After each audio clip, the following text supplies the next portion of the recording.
Hello. This week in behavioral finance, we're going to be talking about Nassim Taleb and risk. One of my goals is for you to fully understand when we talk about risk how we operationalize it. We operationalize it through the use of beta, beta being the covariance of returns between an individual stock and a market basket of stocks. Beta affects how we view capital asset pricing model, modern portfolio theory. Beta is our stand-in for risk. Unfortunately, as we're going along, we're finding that, hey, beta sometimes isn't a great stand-in, and that risk can be more than just a mathematical calculation over the history. So how do we determine risk if we don't have a beta? We don't have a measure of it. And then the question is what is the nature of risk? And we talked a little bit last week about risk as a feeling, or risk as a set of uncertainties we don't know about. I think the example I used was you can sit down to play poker at a table and try and calculate the odds of a certain card coming up. But while you're playing poker at that table, are you worried about the building collapsing at your head? Of course not. That's not in your risk calculations, but it certainly could occur. So the point is that when you think about risk, you have to think about in terms of the risk of the individual security, but also the risk of all these other things that could happen that are a part of the uncertainty of life. So we study risk primarily because, obviously affects return, right? We know risk and return are correlated, and then basically if we want returns for our investments or return for our investors' investments, then we need to be thinking about how much risk they can take. One of the things I want you to do is to think a lot about how risk is quantified, but it's also how it's talked about in the context of investments. When you're talking to investors, a lot of times they're going to be talking about, hey, how much money can I make? Not recognizing, as Warren Buffett said, the first rule of investing is don't lose money. And the second rule, follow the first rule. So you really don't want to lose money, which is really a measure of risk. Finance, and when they speak about risk and insurance, it gets mathematical. All right, I'll take a little poke at it here. It's actually funny, but the reality is we can get very mathematical. I'm not sure all the math is helpful. Certainly not helpful to an investor who's looking to put some money aside for retirement. So once we start thinking about risk, one of the reasons I put Nassim Taleb in is he's a very interesting character. He's written about 4 books. Probably the most famous is Fooled by Randomness, a book about the Black Swan. He's also written a book called Anti-Fragile and a book called Skin in the Game.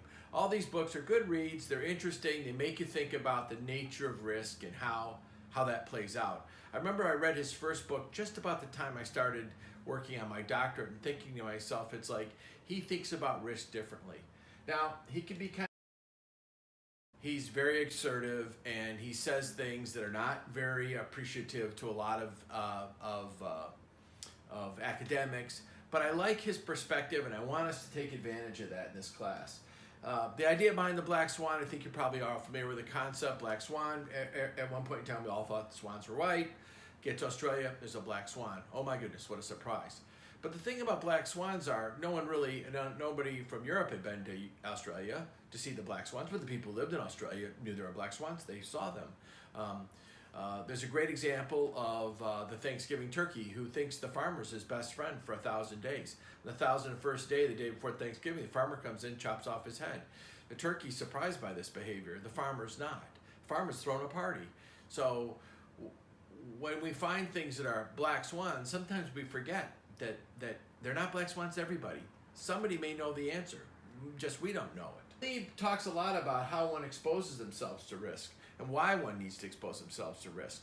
The thing is we can calculate beta going back 5 years, but we can't calculate beta going forward. We don't know what the market's going to do. We don't know what's going to happen in the future. So one of the big things we focus on is this idea of predicting the future. That's what all of that math is about. Can we really predict the future? No. Humans are terrible at predicting the future. And the reason why is we can't even predict the past. We don't really understand what our history is. So if we were to say, okay, well, listen, we have perfect understanding of history, well, that's not true. Maybe we can predict the future, but there's just so many things that can happen. We have everything from they call it the butterfly effect, that very small variations in one area have a huge impact, as the time goes by. The butterfly wings over in India changes the weather in San Francisco. That's the big comment. Well, a guy named Lorentz figured that out. So our issue is we don't understand what small factors, we don't understand the big factors, but the small factors that will affect the future. So it's hard for us to make a good estimate of what will happen. So risk measurements, you could see, become very, very important, because if I knew it was going to happen, I wouldn't need a risk measurement.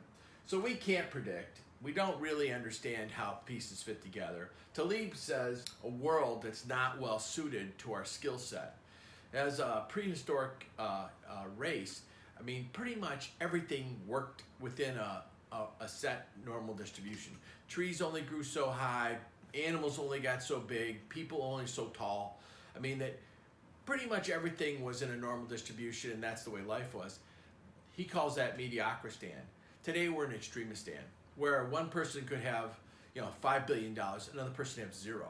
I mean, that's quite a bit of difference. So we don't really have any sort of a natural factor like, oh, this person's 10 feet tall, this person's 100 feet tall, So, but yet in cases of wealth or some other factors, they can be, quite a bit different. And he says we're stuck, our brains are stuck in mediocristan, the middle normal distribution world, but our world today is an extremistan world. The point here is that is unprecedented, right? In a small village, hey, hundreds of thousands of people didn't come to a stadium to listen to you sing, so it's a different world. Taleb gives us some advice on how to deal with these things. Be exposed to upsides, don't be exposed to downsides. Being exposed to upsides in this case would be things like go to a party. Here's your make a new friend. Friends, parties, things like this are all potential upsides for us as humans, with relatively little downsides. There are things that have downsides. I mean, poor behaviors, drinking, poor health behaviors can cause you significant downsides and actually don't help you all that much. So his advice is try to avoid asymmetric downsides, try to take advantage of asymmetric upsides, and seize opportunities as they come along. I've given you a bunch of his reviews, but I really want you to think about this idea of not being a turkey and being the farmer. I mean, there's a lot of uncertainty out there. How do we narrow that? What can we take off the table? Some of that uncertainty, in my opinion, you can learn. You're in this class, you're learning. So uncertainty for you should decline. Some of the uncertainty you may never know or may cost too much to find out the answer to. That part you live with. So big picture, moving from turkey to farmer really means part of it is about learning about the subject matter, learning about yourself. And then the next step is, how do I expose myself to bigger asymmetric upsides and try to avoid exposing myself to asymmetric downsides. The reason why value at risk is important is this is what we use to judge international banking. The Basel II and Basel III Accords have made value at risk a part of their calculations. And this is one way I want to talk about risk in a mathematical way, because I want you to think about, gee, what does this mean and how have we operationalized it? How do we put it into practice, and is it effective? And right now, the question for value at risk is how risky is our portfolio? Is our portfolio at a significant risk? And it's a dollar calculation, which we have certain level of confidence will have certain level of situation.